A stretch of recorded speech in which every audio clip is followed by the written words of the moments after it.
we are. Here we are. Hello, guys. Welcome back yet again. We have a special guest here, Alex Weidig. Funny story, small world. You guys remember we had Matt Whitling on this show? Let's see, God, how long ago was that, John? Almost a year ago. It feels like forever ago. For the It's been Avenged like Sevenfold 6 special. months. Yep. And then we had LJ Fickenworth and from Royal Revised and Deathbed. We had an awesome interview with him. We had a lot of insight from him. It was awesome. And then now we have Alex, who is all good friends with all these musicians that are from this area. So welcome here, Alex. It's nice to finally get you on here. I know it's been a struggle with me being at work for the last 6 weeks. And John's schedule. The schedules just never line up how you want them to. But you know what? It's nice to finally get you on here. So tell us a little bit about, I guess, where you started, who kind of got you into the scene. So let's see. I was probably in early high school. My brother and I went to a Neocracy show at the Scarlet Chord local band, local venue. They played with some crazy dudes from Sweden that were in town. It was this crazy Swedish death metal band. I knew it. And just seeing those guys interact on stage were just, that was it. It was like, that's what I want to do. Like, I want to headbang on stage. I want to shred. I just want to have a good time with a bunch of dudes. So my brother and I and a few other guys started a band. Was in a band all through high school. Started I've probably been in 4 or 5 different bands at this point.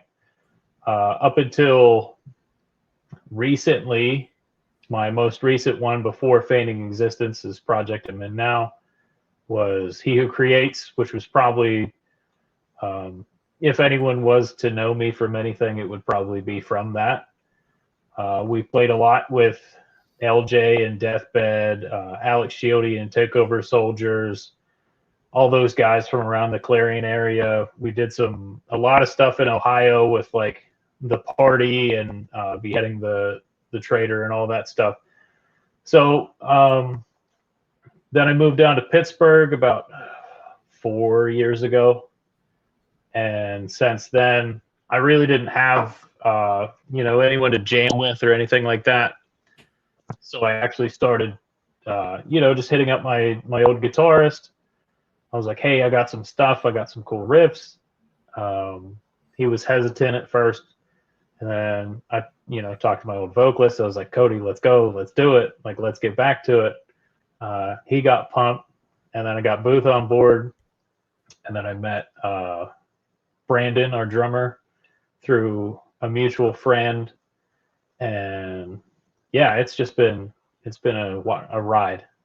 So how much different was the kind of the scene and I guess the culture shock from coming from such a small area like this, kind of where, I guess LJ and his group came from, to going to Pittsburgh? Like, how's it a little bit different for you when it comes to the recording process, getting shows booked, just networking? How much better is it, or is it not much different?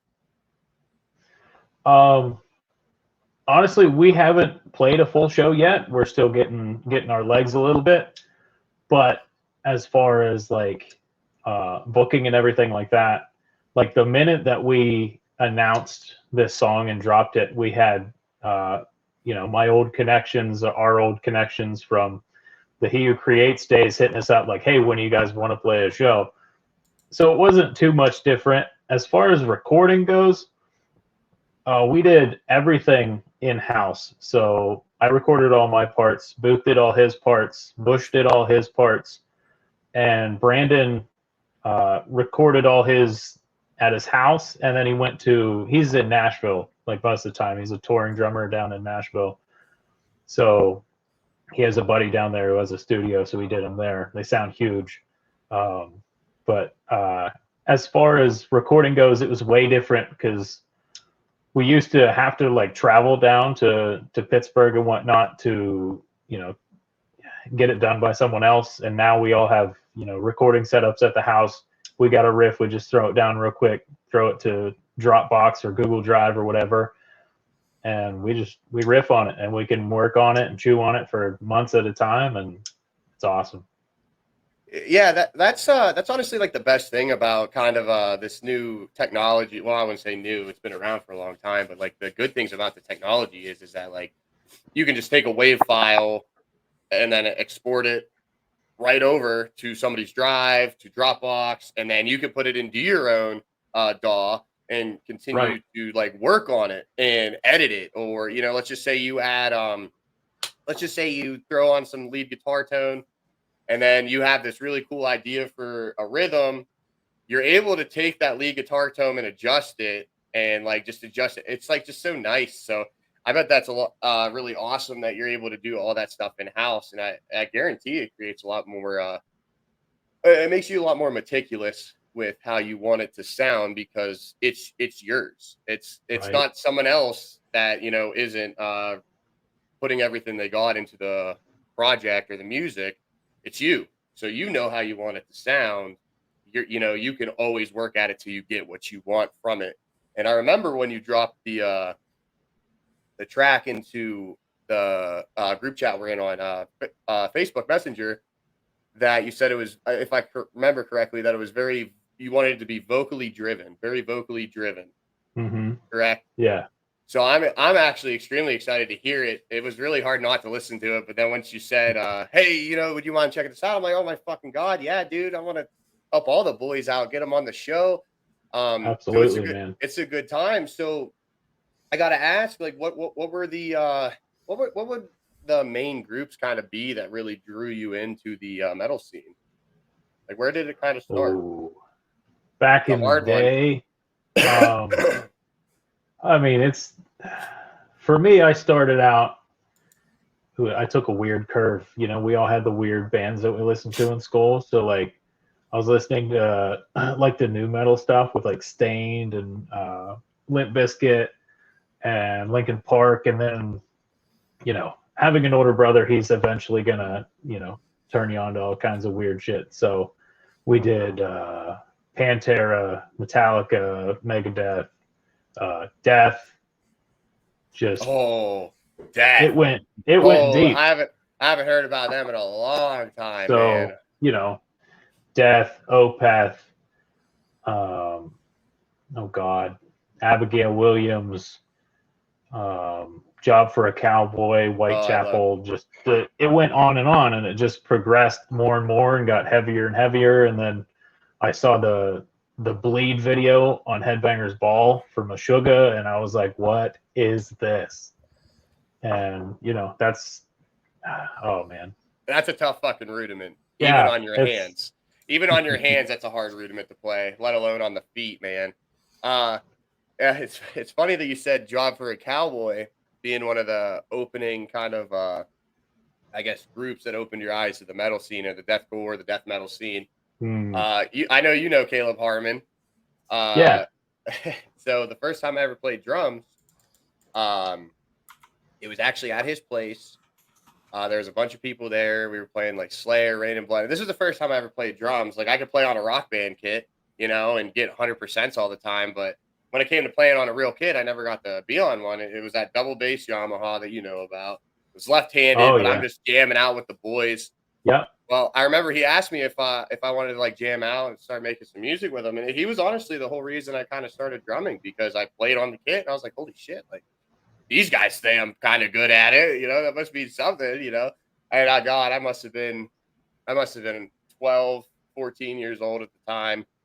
And it's so funny because when I went to see Caleb, I want to say 3 months ago, to go check out the studio and see how far he's got with everything. Right. Every time I see him, I always bring that up. Like I would have never drummed if I didn't rock out with you that one time. But anyways, I remember he really wanted me to learn how to play. I'll never forget this, offbeat, like old Green Day before they were commercial. Oh yeah. Which I just couldn't get behind. And then he wanted me to learn how to play Entombment of a Machine by Job for a Cowboy. And I could still rip that song out to this day. I remember being a little punk kid, like saying how fucking stupid these blast beats are. This is so fucking dumb. Now I fucking love rock and blast beats. You know what I mean? Absolutely. I can't do gravity blast, but fuck, dude, I'll hit you with some. But no, so that's really awesome, and I love that we all kind of came in a sense full circle in our own separate ways. You know, coming from the same areas. You know, you got LJ. You got yourself, you got myself and John, who do this show that want to really try to promote, you know, the smaller bands, you know, big bands, whatever, the up and comings. You know, we're not just focusing on those mainstream kind of gigs that are ahead. So it's like really cool to see how we all kind of went full circle into the music. And then of course we have Weidig. Go ahead, John. Yeah, I was going to say I was surprised because when you said Abigail Williams, for some reason I saw them like 3 times, like over 10 years ago. And everything. Yeah, it was a good show. I was really they're a super underrated band. They're so good. Like criminally underrated. Like it's one of those things that if we do, I figure now once we have time, we can always listen to like Into the Ashes by Abigail Williams just to get them back into things. Cause I'm like, right. They seeing deserve them it. was amazing. Yeah. Cause I saw them with Orthoris and I forget who else. Also Job for a Cowboy was great the one time I saw them. I was like, when the hell is that album coming? Yeah, hurry up. It should come soon. Been waiting. How long we've been waiting? A decade? Seems like. Jesus Christ. But yeah, anyways, so what was kind of the hardest thing for you, I guess, with I don't know, I guess you said you were kind of away, you kind of got away from your other projects. What was kind of like the hardest thing about gathering the troops back up? Was there anything hard about it, or was everyone kind of on the same page, or was there a little bit of push and pull on both ends? Yeah, so it was a little bit of hesitance for you know, Cody and Booth, because in our last project we did a farewell show, and then, you know, we were always like, man, well, maybe let's get together and do one more, and, you know, let's get the band back together, let's do something. So for a while, it was anytime that we would talk about anything, it would be like, oh, well, what if we just got the band back together instead?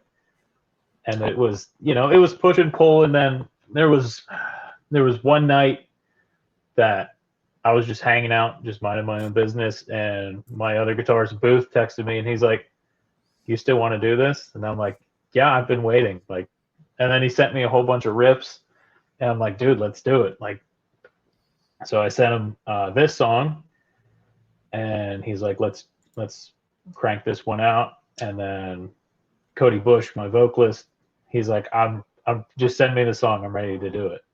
But we had all finally met up after not seeing each other for 3 or 4 years at a crazy Mexican restaurant up in Grove City, and just to, you know, hang out, get together. And we're both like, well, the three of us were like, you know, the worst part of not playing is the depression. And it's very how do I say this?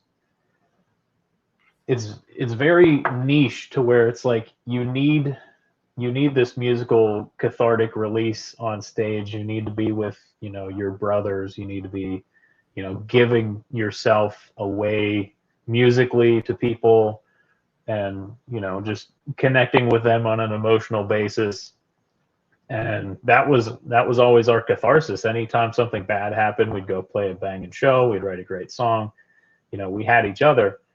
And for those 3 years, we didn't have that. So once we really started rolling with this, we all started getting into better places in our lives. And, you know, so, you know, yeah, push and pull, but in a much, much better spot right now. Yeah, man, the ups and downs of this so-called life that we do live it's quite interesting. You know, you'll have a very bad stretch for what seems like an eternity, when in the retrospect of the whole life that you're going to live, it's just a minor pebble on the road that you go over, that you look back on, and then it kind of molds you into what you're able to do and what you're able to become after. So it's like, it's kind of, it's poetic. It's poetic in a sense, you know. You hate it, but you love it after you can look back at everything that you've had to deal with and kind of go through. So that's really Right. that's really awesome. And I kind of figured there was going to be I wouldn't say quite a bit of push and pull, but you know, I can take it.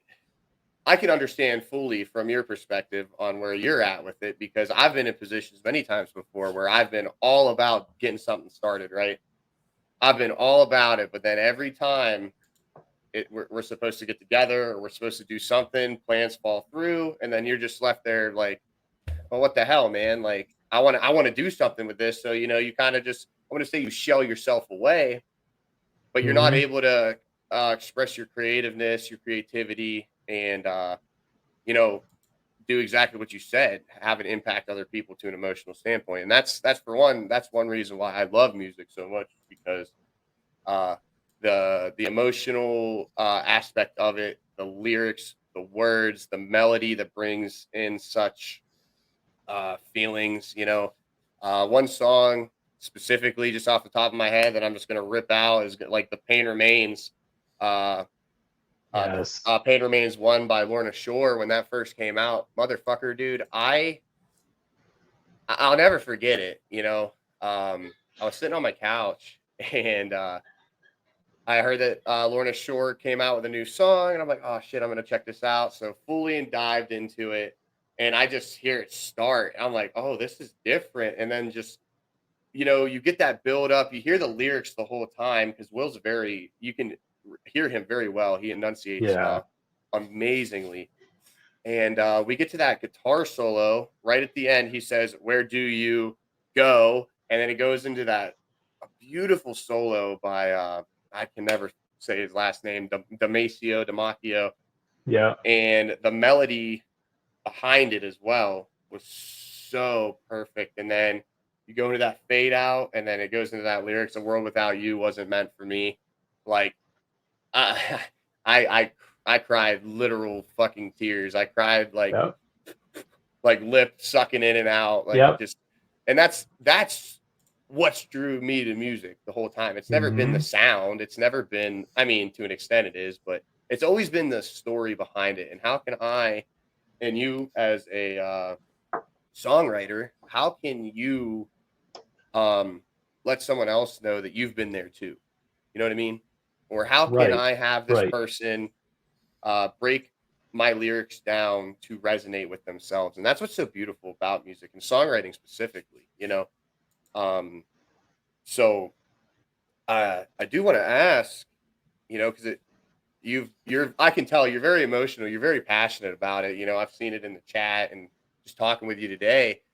So give us a little background on what this song's about. Is it kind of about coming back together, the hardships that were there before, and then coming back together into something, or you know, what should we kind of expect as listeners here, and you know, as well as everyone else that watches, what should we expect from this?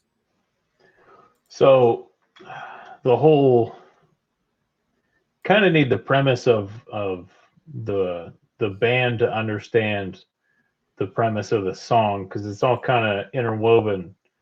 So when I moved down here, I moved above a funeral home, which I'm in right now.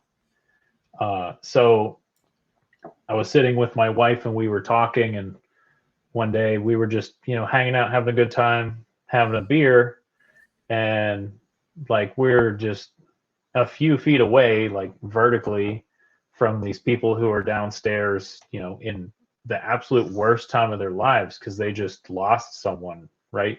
So they're downstairs mourning, and we're upstairs just living our lives. And the whole idea of that we are just, we're a doorway away from death at all times. And the heavy emotions that go along with death and losing a loved one and being in that presence and the scent of the funeral flowers and just the whole ritual that goes along with death is very impactful, and us living around it and above it gives us a lot more respect and intuition into what's going on. So the whole feigning existence thing, or pretending to be alive, or not a shell of a person, it just kind of ties into that. But Obsidian Carapace, the song that we're talking about today, is actually part of a bit of a concept where I love concepts. So the idea is that this is the first part of the concept where the person in this song has just gotten a phone call or a text that their loved one, who's like the glue in your family, like that one person where you might have a really dysfunctional family, but there was always grandma or grandpa that kind of kept everyone together. That person dies, and you realize that your family's not going to stay as attached or as communicative as they were. The dynamic's going to be completely different, and it's going to deal with a lot of the struggle for that individual, realizing that this person that they love so much and that was helping hold their family together is now gone, and their heart starts to harden slowly over time, which is what the obsidian carapace is. It's the hard outer shell of their heart once it starts to harden. Oh, dude, That's powerful. That's very powerful. I've been there, so that song is gonna probably hit home for me, because the way that you just explained that, boy, it got me feeling all sorts of fucked up. Because that's exactly what it is. Not everybody has Mm-hmm.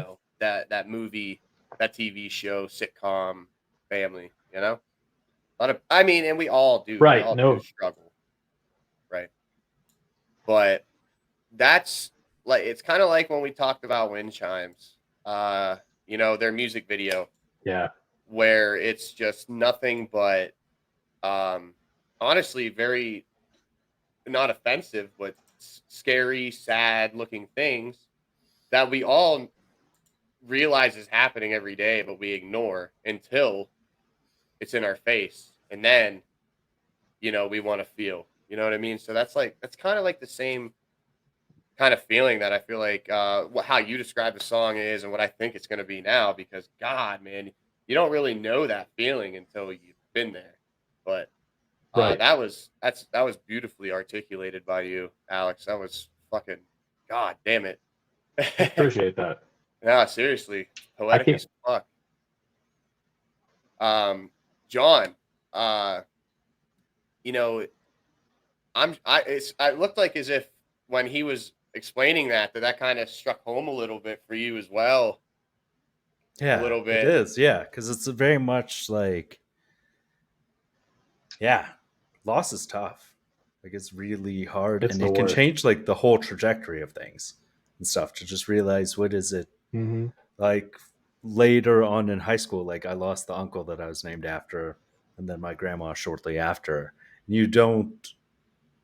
It does change things because it was weird. Like everyone was still kind of happy, and like we're seniors in high school, but it kind of just overshadowed everything.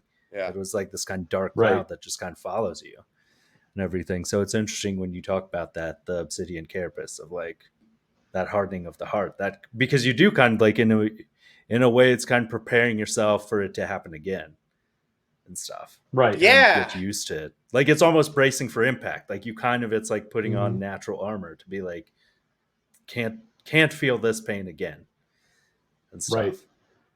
Yeah, once I, that veil is gone from the first time when you're a kid, like the first funeral that you go to, and Mm-hmm. you realize like that person is not coming back, and like this sucks, like this hurts a lot, yeah. and then you just never feel like that amount of pain the same way, and it's just Yeah. Yeah. awful. That's you could not have worded that any better. And the thing I envied the most about how you explained the meaning behind a song was how you put yourself in a selfless uh, position of, like, you're just living in the now, right? While everyone else Mm-hmm. downstairs or underneath you, or that is going through this process, is just having possibly the worst time of their life, you know? Right. What would that be? The compare and contrast to that situation in itself is just really intriguing, and that's something that most would not be able to kind of step outside that box and look at from a the outside perspective rather than the linear approach. That's the word I was Right. looking for. So I was honestly blown away by how you explained that, dude. God damn it. Well, hey, I do have one more. I do have one more question that I wanted to ask. So let's just say I'm gonna ask everybody this one too. Let's just say theoretically. I'm not gonna say theoretically because you can speak anything into existence, right? Law of attraction. Uh, I use it every day. I know a lot of other people do. You put your energy forth into something so much, the universe then will give it back to you in return.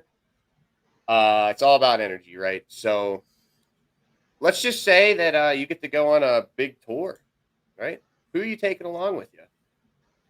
Oh. I'll, I'll I'll tell you what too. And if you got a lot, you can make it like you can have five. Let's just say top five. Who would you want to tour with or Oh, have dude, on that's so your tour tough. list? I know. I love asking this question now. Oh, that's a tough one.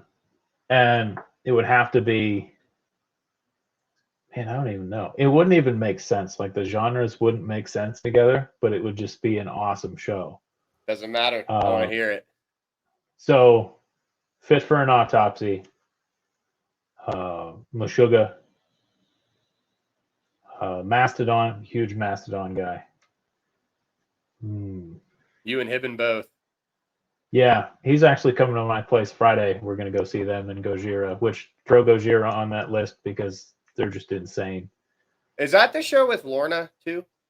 Yes. Yep. And then What day is that? Tuesday? Friday. Friday. That's this Friday. And I'm going to throw one way out of left field, and I'm hoping that y'all have heard about them. And if you haven't, you need to. They're called Electric Callboy. Oh my god! One of the best albums of the year last year. Yes. It was in our top 5. Oh my Yes, it God. And their new cover of Every Time, though, they Perfect. just came Every out time with a we great touch. cover. Every Time We Touch. For some Yeah. reason, I almost thought Every Time like the Britney Spears song. That would also be a good one for them to cover. But It's rude. Bro. Yeah, it's rude how expensive ticket prices for them are, though. Oh, Like, that's it's ridiculous. dude. That's gonna be a bumping ass show, though. Yeah. Oh my god, I'm going to that one. That's at the Peterson Event Center, right? Roxian. Oh, I thought I think it's at the Rox. No, it's at the Roxian. Oh shit, I could have. Oh well, my bad. I fucked up. But either way, I'm going to that month. I cannot wait to see them, dude. When they, I love the mix of electric with metal, and then you got some pig squeals, you got some bree. You know, that shit's dope as fuck, dude. Like, and then it just meshes so well. Takes you back to early 2000s, 2010 metalcore. Techno Train, go. Right.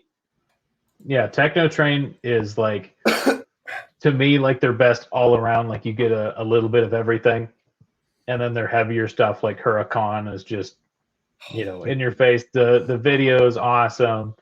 Hypa, we got the moves. Like those dudes don't miss. No, they don't. Every song is a banger. That new vocalist too, Nico. He is so fucking good, dude. Nico is such a bad motherfucker, bro. Yeah, absolutely. and they sound really good live, because I'm always watching live live shows of my favorite bands, and I just can't wait for the part in Pump It where it's just the dance beat and everyone's gonna jump. Like, dude, I can't wait for that cohesiveness. That is not out of left field at all, bro. Like that, what? That's perfect. That's like actually kind of that's like honestly a believable tour. That'd be fantastic. That's such a good question, though, because you're like, I love it. Perfect. Like, It's a good one because it's better than that like Desert Islands record one where you're like, Right. what albums would you bring with you? Because like to see the perfect tour, for one, Cam's always thinking of these amazing tours that would be great to see, and it's always like seeing that. But you're right though, ticket prices. We just talked to a friend recently who lives in the UK, and the same kind of show here, like that's $150 would be like $50 over there. He was like, he was like, it's bullshit. Once you factor in fees and everything, you might pay like £60. I was like, right. we're lucky if we can get £60 like that. We're just for like the first part of it. Like, but they're absolutely scalping for merch. Like off the bands over there in the UK is ridiculous. Oh yeah, that's bad over here too. Yeah. Oh, it's ridiculous. They shouldn't take any merch from any of these guys. Honorable mention. I agree. Honorable mention on my list though would have to be Monuments. They were just coming live to here in Austin. Everything. I was debating seeing them. Yeah. Everything. So you would say that would definitely be worth like the $25. Oh, for sure. Yeah. They actually just announced another like leg of that tour, and I think the nearest one to me is like Cleveland. Oh, so that's worth it. That's worth it for you all day. That's worth it for you all day. Oh my god. I'll tell you what. So before we check out this banging ass song here, I'm gonna say, and I say it all the time, I'm gonna say it again. The tour that would break the fucking internet in the alternative metal whatever scene. All right.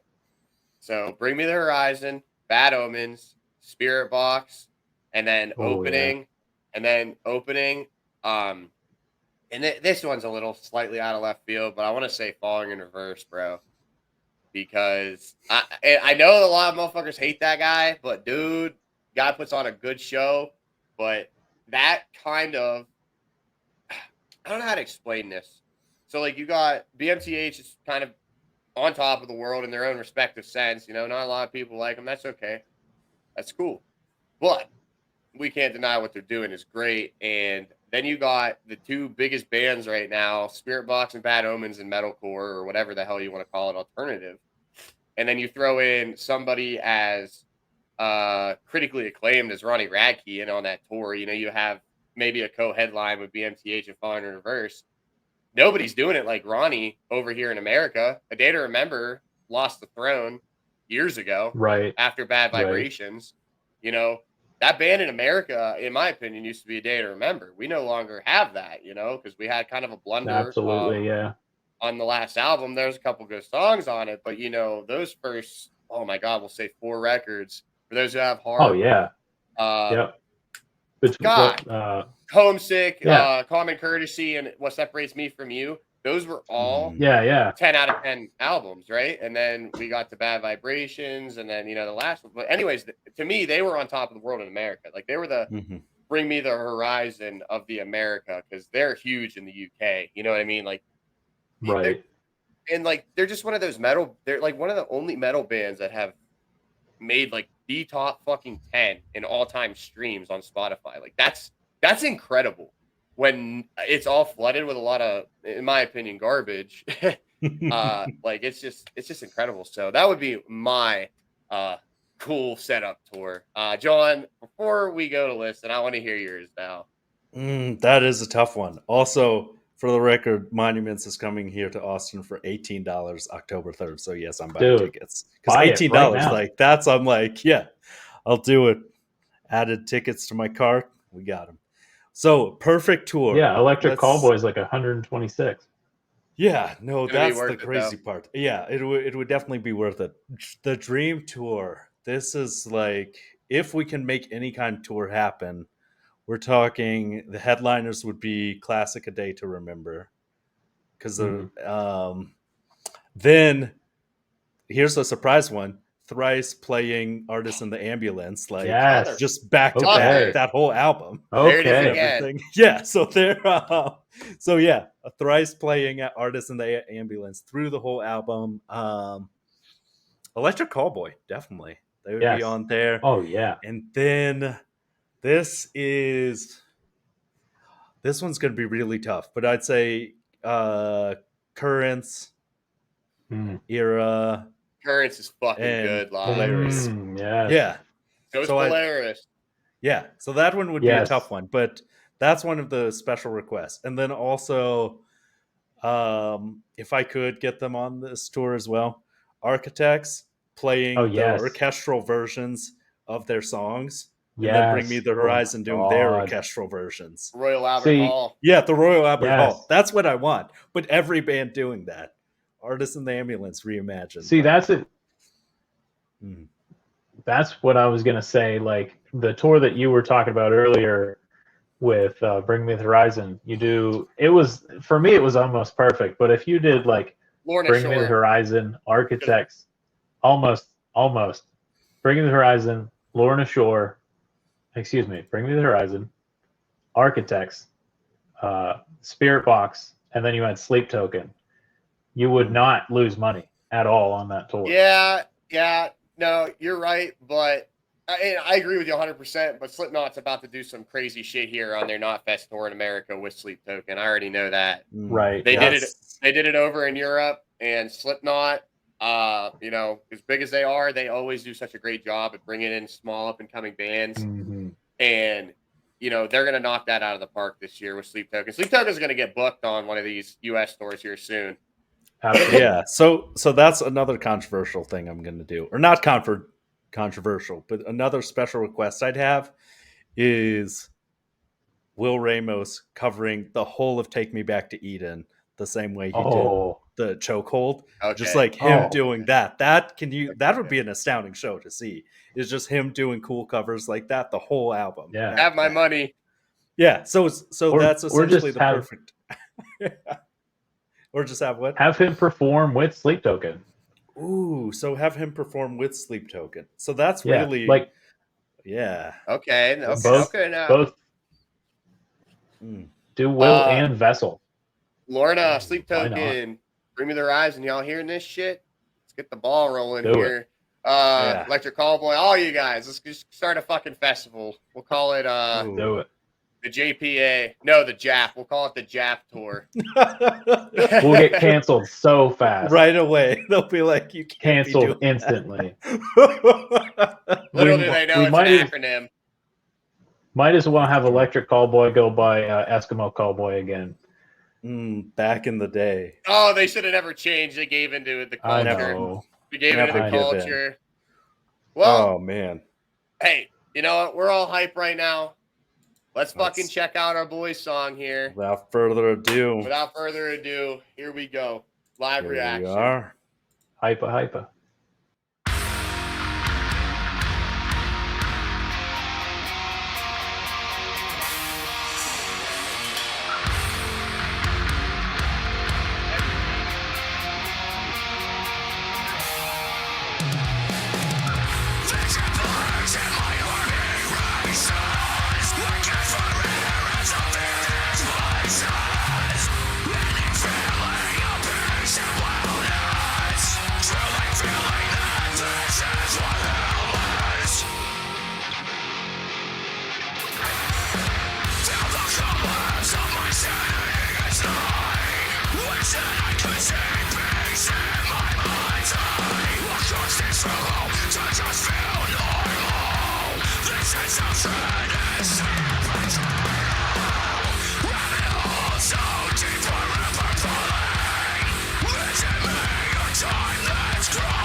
Transition-y boy.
That was excellent. That wow. That was good, dude. That was really fucking good. Thank you, I gentlemen. I, Thank you. I got so lost in the fucking like, oh my god, bro. The little bass drops, the fucking oh, ooh, 10 out of 10, dude. Dude, Oh, John, thank you. we are on a great fucking streak here, my guy. We haven't had a bad song yet. We haven't had a bad song in like fucking 2 months. Yeah, This is we're fucking doing well. awesome. I mean this with every fiber of my being. That song is going to be added to my playlist. That is a fucking good ass song, bro. That is a very good song, dude. That was the oh man. Let me just break it down a little bit. The drumming was excellent. His vocals were very, very good. You were not lying about it being vocally drivenly mixed. And I really enjoyed his voice. I did. It's a different harsh, it's a different scream, right? That's not your normal, at least to what I guess most of us kind of listen to, John, you and I. Not that we listened to something that sounds like that. So that was really fucking cool. It was different in like, oh dude, it just had so many good things all in one. For a second there, I thought we were gonna get into like a groovy hardcore section there for a second. I was waiting for it. But dude, it honest to God, bro, that exceeded my expectations. I knew it was gonna be good. Okay. I knew that. But I didn't think it was going to be that fucking rambunctious. Like, here, I'm going to check my heart rate right now because we topped out at like 137 on the one episode. That shit had me fucking amped, son. John, let's hear it. What'd you think, my dude? So I thought it was excellent. For one, you're right. Like the vocals were very, very excellent. 120. Saw some good cardio going on. Nice. But yeah, I would say it's very much the guy enunciates well. Very much like I'm blanking on the singer's name, but Fit for an Autopsy does that pretty well. Joe? And stuff. Joe B. Yeah, at least at that song we listened to off the Aggression series. So it had sense, like, So I think, and two, the instrumentals were great because that's one thing we've talked about a while back was like what makes a certain thing metal or like death metal, like and stuff is very much like the vocals and stuff. But what I loved is like that would be a great instrumental track as well and stuff. Like many bands, I absolutely love that when they do the instrumental version only and stuff as like a follow up. Like that's what's great is like every piece could stand on its own fully and stuff, like a fully like everything, like you heard it all and stuff. So I'm a big fan of that. Everything was very level, levelly adjusted volume wise for everything. Nothing got drowned out. And the thing that I liked the most about the mix, from what I heard, was how well the drums stayed in the back, but you could tell that it was a very good kit, very good mics ever used. Yeah. But I really like how I like the guitar tone. What kind of guitar are we using here? Let me grab it. It's right beside me. All right, so we got the Ibanez 8-string MH in the nice mahogany. Nice, got the nice Sweetwater sticker because you need that every now and again. Booth is also playing one of these in white, so we're doing that. As far as amps go, I'm a rectifier guy, so triple rectifier for me. Booth is using the 5153, and he's blending the 6L6 and the EL34 versions together. I also have, so mine's triple rectifier and PRS Archon for my side, and then his is the 5153s. I like the guitar tone a lot. I gotta ask, what tuning were we in? We are in drop F. I was gonna say G. Fuck. we used to play in G, and then once I started this, I was like, I want to fuck around with an 8-string, so I borrowed one from my buddy, which was this, and then I was like, dude, I can't give this back, so I'm gonna pay you for it. And he's like, all right, I haven't used it in years, so now it's in my possession and it's going nowhere. So we went from drop G in my last band to drop F for this, and it's fun. I gotta say this too. The cool thing to me, as well, I guess, about the mixing was how every instrument had its own little kind of section. And I don't know if there was a point, if maybe I'm just hearing things myself, but it's like the bass had its own little section, and then the guitar had its own little, like, where you like let's just everything else in the music was very simple, where you can focus on that cool little progressive guitar riff that was right in front. And then when the drums got like super technical and groovy, or like really cool, that's all you heard. Like, I really like that. I don't know if that was like a little Easter egg that we threw in there, or if I'm just hearing things, but that's something I noticed. Like, every instrument had its own little section, and I really like that, especially the heavy bass line in the beginning, because that lets you know, fucking put your belt on, because you're getting your ass beat. Right. So it wasn't intentional to show off all the different parts. The parts just lent themselves that way. So when I was writing this, the intro riff was honestly the first one that I had, and then the second riff was an older one that I had. So I was basically kit bashing. So I was throwing together riffs that worked, and the more and more we worked on it, the clean section came in, because the whole point of that was like, it's the roller coaster ride. So you get the first hit of, oh my god, this person died, like it's really hitting me right now. And then you carry through the song, and it gets more and more, upbeat, more complex. And then you get to a point where it's that little bit of levity. So you have the clean section in there, and you think everything might turn out okay, and then the drums and the vocals kick in, and it's like, I think we're kind of on a downward spiral here. And you can kind of hear the little bit of dissonant guitar in the background. Yep. And then it just hits, and it hits you all over again, and it's just reliving it over and over. And that was kind of the point, is you think it's done, and then it just keeps absolutely beating the shit out of you. I mean, I'm not gonna lie, I'm a little bit, I mean, I have said a lot, but I'm slightly lost for words, because that song, like, exactly how you explained what it was the exact thing you got with the instruments, with the vocals, with the lyrics, the emotion as well that was packed within it, dude. I mean, kudos, dude, because that's a good fucking song, dude.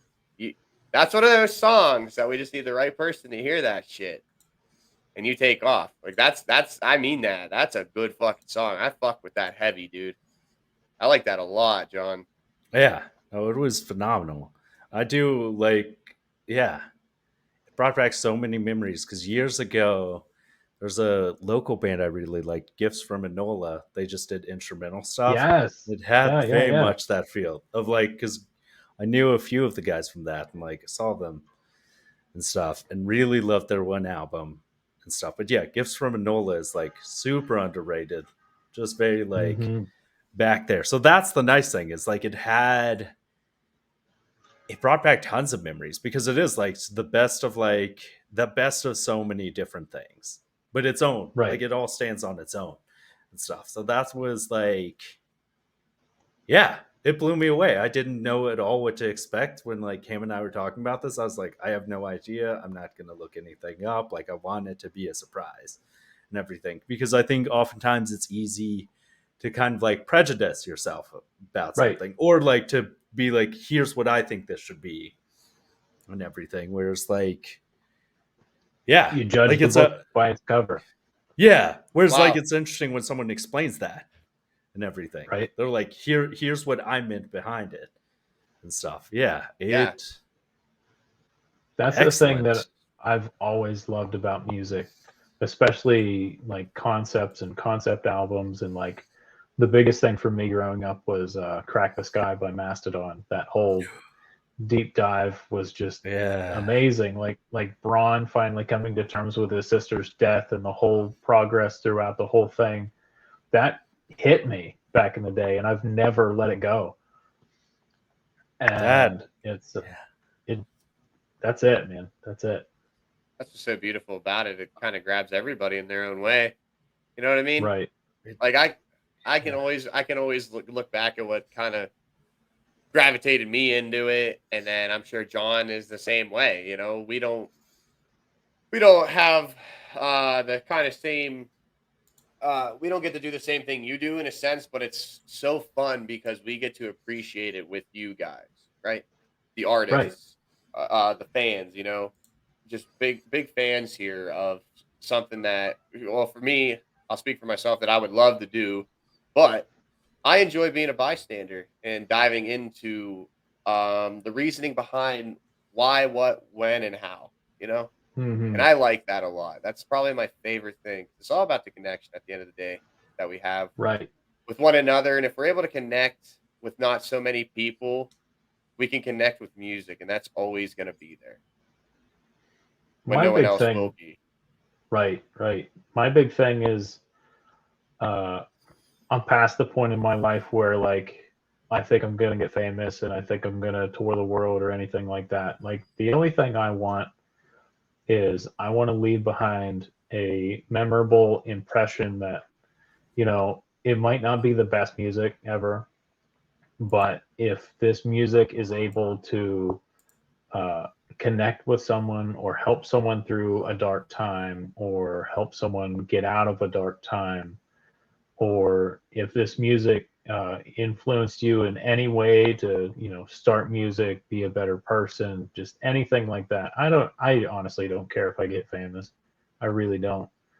For me, it's the connection with the people. And if my legacy is that I wrote some songs that help people from killing themselves or anything like that, then that's all I want. Amen to that. Well, that's huge because That I was think, beautiful.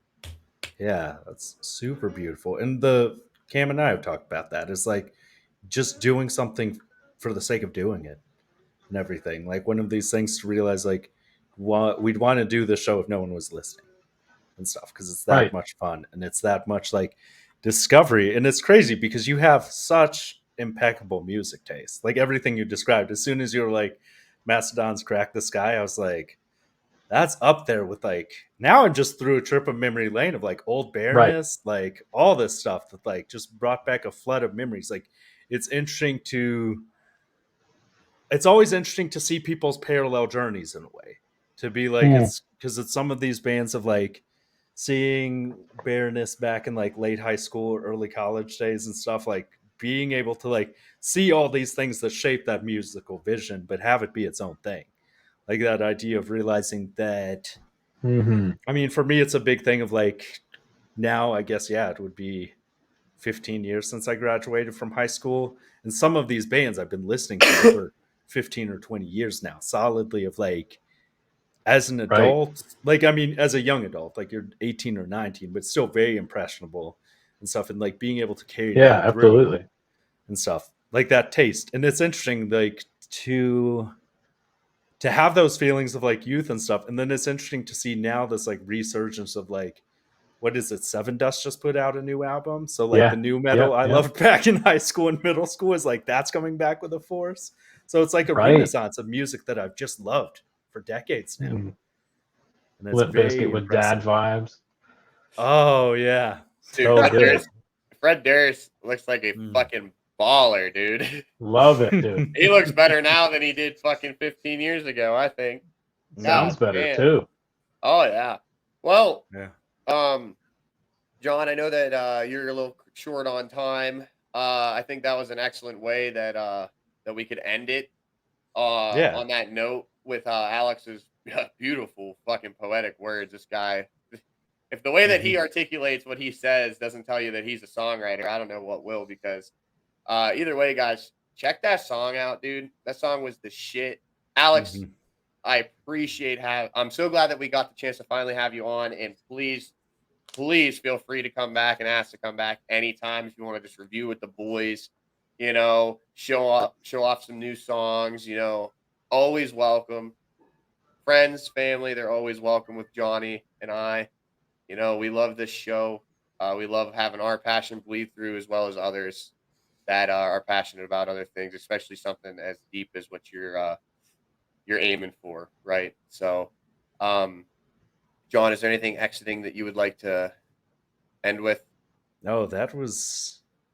It's crazy to like go into something. I think part of what I've learned to love about podcasting is just to like go in blind, so it's just pure discovery and stuff. Because I think it can be so easy to set things up in a way that you're setting up the interview for what you want it to be and stuff, rather than like letting the artist stand on their own and letting the music stand for itself.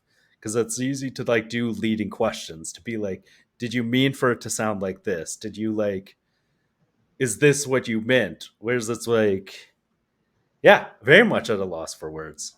Like Cam was saying, I was like, it's surprising when you have that level of thought that goes into it, and to just be so blown away by something. But like as soon as I heard that, I was like, it has like so many elements to it that I was just frankly very much blown away, and I'm excited to hear more and stuff. I think it Well, would be great to have you back on. I will gladly come back anytime. If you guys have any songs or anything that you want me to listen to, review, put my 2 cents in, I am more than happy to come back. But keep your eyes out in the next maybe month or two. We might have another new Feigning Existence song coming out. You're hearing it here first. So, you know, get them on the map, guys. There you go. New song coming out shortly. I do want to thank you guys so much for giving me this platform to tell the story and let you guys listen to this song. It means the world to me that you guys, you know, take your time out of your lives and let me do this. So much respect for you guys, and thank you to anyone who watches this. Hey, Alex, that was yet another beautiful one liner out by you. It was a pleasure having you guys. We'll catch you again next week, guys. Make sure you guys check him out. Check out that song. And look out for the new single coming out here in the next couple of months, guys. Later. Yeah.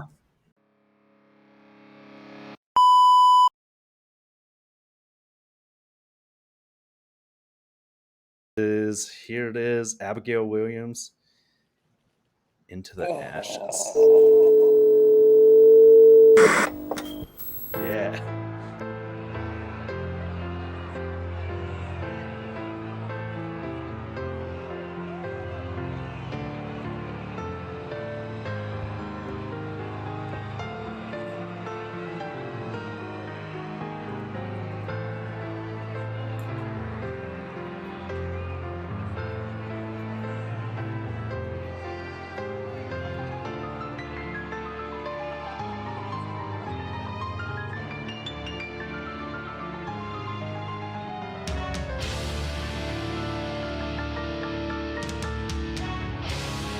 You guys are gonna have to turn your speakers up because this is old school rendering.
little crab over there.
Straight up Demuvor gear at the end, but yeah. Dude, that like that was good. I don't know. It wasn't Lorna Shore that they sounded like though, and it's killing me because they sounded so much like another old school, like what a deathcore, melodic deathcore band, death metal. I don't know. They just sounded so much like another one I know, and I just can't put my tongue on it, and it was pissing me off because I looked at my computer over here to like look at old one, and I'm like, none of these ring a bell. But I don't know. That was good though. I see what you're saying about how they were Lorna Shore before they learned how to walk. I see what you meant by that with the shredding guitars and the melody in the background with the orchestra. Yeah. I was like, it was nice. Right. Oh, that was a man, trip so down many memory memories. lane there, dude. Yeah, because it is. That would Wow. have been like 18 or 19. Still have like decently long hair and everything. Just like, oh man. Am I the only one with hair in That's this group right crazy. now? Well, he has hair. He has Yeah, hair. it's thinning real bad though. It's like it's thin enough that I can't grow it out anymore. Are you committed to the shave? Yeah, I mean, I Yeah. literally actually just did after work today and everything. Nice. So I just do a little like 1/8 of an inch because it's kind of. I realized for a bit recently that I've just been too busy to worry about my hair, and it just like stresses me out to like because I had to style it, sweep it to the side, do all this stuff. Yep. And now it's like I like this look because like the mustache stands on its own, and it's Right. like I still look expressive. Like some people, they're like you can see the rest of your features because I actually used to have like a lot of hair and stuff that like kind of overshadowed my look in a way. You did. Yeah. I told you when you shaved it that I thought you looked really good. You look fucking handsome. So yeah. So dapper as like, fuck. Dapper handsome Dan man. Right there. Yeah. Mr. Man. But this like Dante. Underwhelming. Yeah. Get it going. There we go. I was like, wait, what way would I point? This way? Yeah, that's why right there. That's why we put the king in the fucking stash, son, because of that motherfucker right there. That's true. Also, that is a brand new, freshly redesigned logo. I fucking specifically love it for this episode. I fucking love it, dude. It fucking you got the color scheme, like dude, it goes. It pops.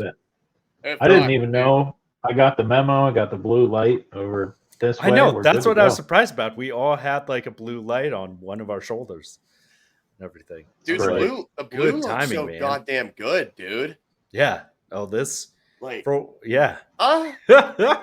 So this is Dante. This is the after party after the episode. This is like this will be its own standalone episode. Let's review Dante. Barbie and Ken with these lights. Let's review the Barbie movie. Why not? It was so good. It actually really was good. I loved like so many random moments. It was great. Oh, man, it had some of the funniest quotes of all time, and just like Matchbox 20, Rob Thomas. Yes, dude. Oh, man. After I found out that the patriarchy had nothing to do with horses, I was bored. So good. It is like this is just a slight tangent of finishing up the episode, and that's why it's nice to have like a little standalone kind of extra treat for people, because I think people enjoy these like things, and just a trip, definitely a trip down memory lane. Little But, like blooper, that was like little 10-minute special. yeah, for boys. nice little 10-minute special. But it the really was 120 great having you back and everything. The 120 subscriber special. Oh yeah. We There you did. That go. was a huge milestone this week. Actually, we hit 100 That's subscribers. massive, dude. So It that just was keeps like going too. It's awesome. big deal. We have a video about to hit 1,000 views, so that's huge. Check out episode 15. I don't know if Dante can do some sort of link. One of these fingers will point to something. Maybe Like I the don't know. Put it in video. the eye. like and subscribe. Anyways, it's been Hit that great. bell. Anyways, Fine, yeah, it was great. It was a pleasure, dude. I wish we could get more fucking people on too. And we will. The nice thing is, like 99% podcasts don't make it past 20 episodes, and we're here for you every week. This is every very week much a we're special here. moment. Appreciate y'all.